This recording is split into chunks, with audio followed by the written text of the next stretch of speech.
Hi! Good morning mga kamama, kapapa. So, naisipan ko lang mag-vlog today kasi naghahanap po ako ng sponsor, Charis. At bigla ko naalala mga mama, mga papa. Birthday pala ng lolo ko, ang yumao kong lolo. Siya yung nag-aruga sa amin ng kapatid ko. Simula nang mamatay ang aking mama. Noong 6 years old pa lang ako. So, ayan, malaman niyo na maaga akong nawalan ng mama. Yan, sobrang ano, saklap nun. Lumaki pa akong walang mama. Lumaki lang ako sa pag-aaruga ng lolo. Napakabait ng lolo ko na yun. Napakabait. Di pala. Charis. Hindi, stricto lang siya. Pero talagang maalaga yung lolo ko na yun. Marami akong natutunan sa lolo ko. Sa, na-realize nga yung lumaki na ako. Tulad na lang ng bawal magsayang ng pagkain, dapat simutin, ganun, bawal mag-aksaya ng bigas. Doon ko na-realize nung napanood ko yung vlog ni Idol Ivana, yung about sa magsasaka yun. Doon ko na-realize talaga yun, na bawal mag-aksaya ng pagkain. Dahil bawat butil ng bigas ay pinaghihirapan ng ating mga magsasaka. So, ayan, saan na ba tayo napunta? So, happy birthday, Lolo in Heaven. Sorry, Lolo, na hindi ako makakapunta sa puntod mo. Kasi malayo kami ngayon. Tas, walang-wala pa kami. As in, walang pera sa bulsa ko. Walang bigas. Nakakaiyak na nga mga mama, mga papa. Charot. Hindi ako iiyak, no? Ah, ma- magpa-pray na lang ako. 'Di ba? Alam ko naman di tayo pababayaan ni Papa God eh, kahit na walang-wala tayo ngayon. Ngayon lang naman siguro 'to, pagsubok lang, 'di ba? Mas ehem, mas marami pang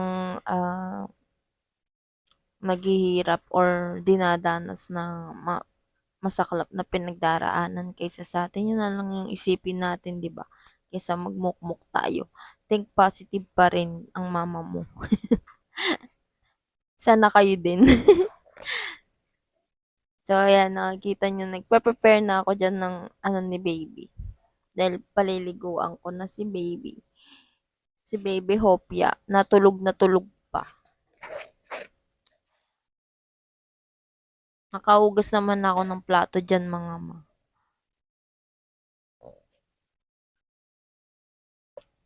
Noon ako talaga paliguan si Bebe Hopia bago ang kanyang Kuya Zeus and then ako naman. Naliligo na talaga ako ng maaga kasi syempre kailangan ang mommy is malinis din. Dahil ano nga tayo, breastfeeding. Dapat malinis talaga. Excuse me po. May sumasabit pa. Ayaw magising talaga ni Bebe, grabe. Nagising naman siya nung nilagay ko siya sa tub. Yan. So, kumusta na ba kayo mga mama, mga papa ko? Sana dumami pang sumuporta sa atin pagbablog. Dahil itong pagbablog ko ang aking way para makawala sa pangungupahan, mga mamshi, mga papsis. 'Di ba? Malay mo naman, makabili tayo ng bahay at lupa sa pagbablog, 'di ba? In God's grace. O kung di man tayo makabili, yung makaraos lang sa araw-araw, mabili yung pangangailangan ng mga bata, yun lang naman yung gusto ko sa mama. Ngayon kasi talaga, as in, olats eh. Wipes nga ni baby, wala na. Pag inisip mo lang yung problema, doon ka lang talaga parang maiiyak eh. So, ginagawa ko, di ko na lang talagang iniisip at di ko na lang dinidibdib. Ano na lang, just go with the flow na lang talaga. And tsaka, always see the brighter side, ika nga.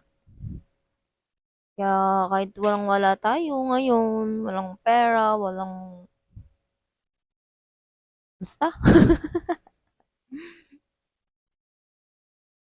ano na lang tayo, keep keep faith kay Father, Father God.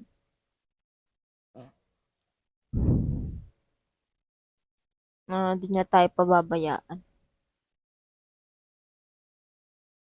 Kailangan natin maging strong dahil tayo ay isang ina na ng 2 bata, 'di ba?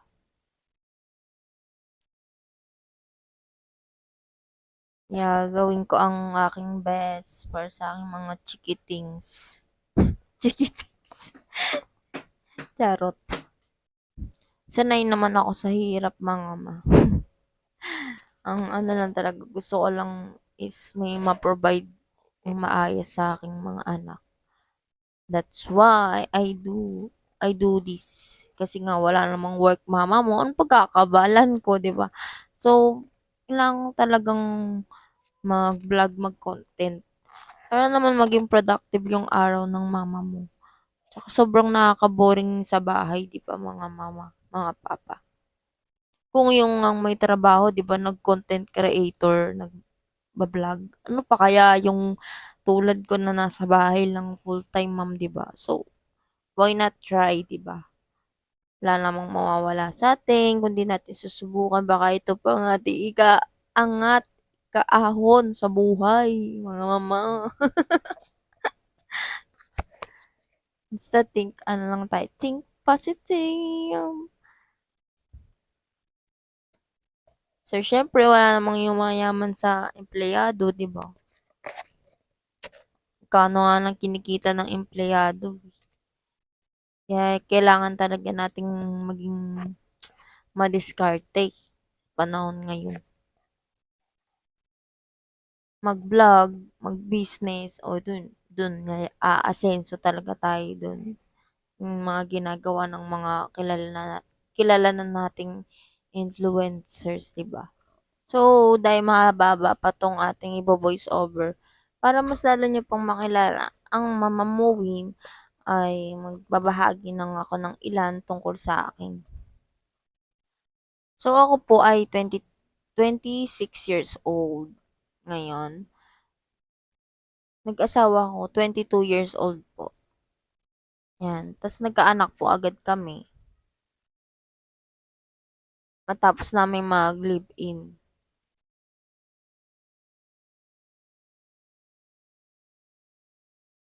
Mag 2 years pa lang kaming magkasintahan, nag-live-in na kami. Tas yun, nabuo unexpectedly. Laging unexpected. Naging maayos naman, nakapagtrabaho ako kasi nag-alaga nun yung biyenan ko. Tas yun, hanggang sa nagbukod na kami, pinagbukod na kami. Para nga naman kami ay matuto. Yan. Matuto sa buhay, 'di ba? Kailangan. Hanggang sa unexpected rin. Kasi may motor kami noon eh, kumuha kami motorologan. Tapos unexpected din, na aksidente siya. Doon na po nag-start na lumubog-lubog kami. Tapos na-endo ako sa work. And then pagka-endo ko nagulat ako, preggy ako. Tapos yun, doon na ako nag-start makaisip na mag-content creator, ganon. Para nga hindi ako maboryo sa bahay. Plus, yung income, di ba? Pero, since then, hindi pa ako nakakasahod. Kasi kaka-monetize lang ng aking FB. And then, tinry ko na rin dito sa YT. Mahirap lang dito talaga yung mag-subscribe sa'yo. Hindi ko alam kung bakit hirap ano, ng subscribers. Unlike sa FB, follow, follow lang, di ba? Follow to follow. Dito naman, ang hirap mag-ano ng subscribers. Pero as of now, okay naman.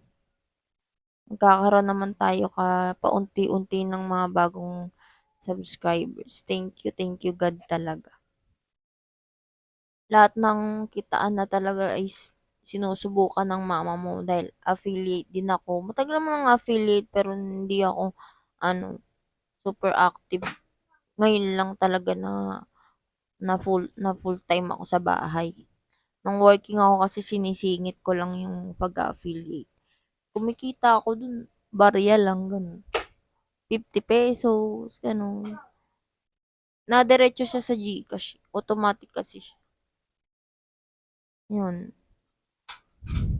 Kung di lang talaga na aksidente yung partner ko, sana di kami ganito ka lubog ngayon. Pero everything happens for a reason naman, di ba? Yun na lang yung tinitingnan natin. Siyempre, always see the brighter side. So, yan. Ganda-ganda ng mama mo dyan. So, sana be kind po and sana supportahan niyo po ang aking vlog. As a content creator, ma'am, kahit po hindi ganong ka-engageable, engageable ng aking content, mga mamshi, papsi, please subscribe na po kayo sa aking YT channel, libre lang, unlike sa Blue App, may bayad. Pero 29 pesos monthly lang naman. Malaking tulong na rin po yun sa atin bilang aspiring new creator, di ba? Yun lang naman mga mama, papa. Abangan ko yung sa inyo, yung kwento ng buhay nyo.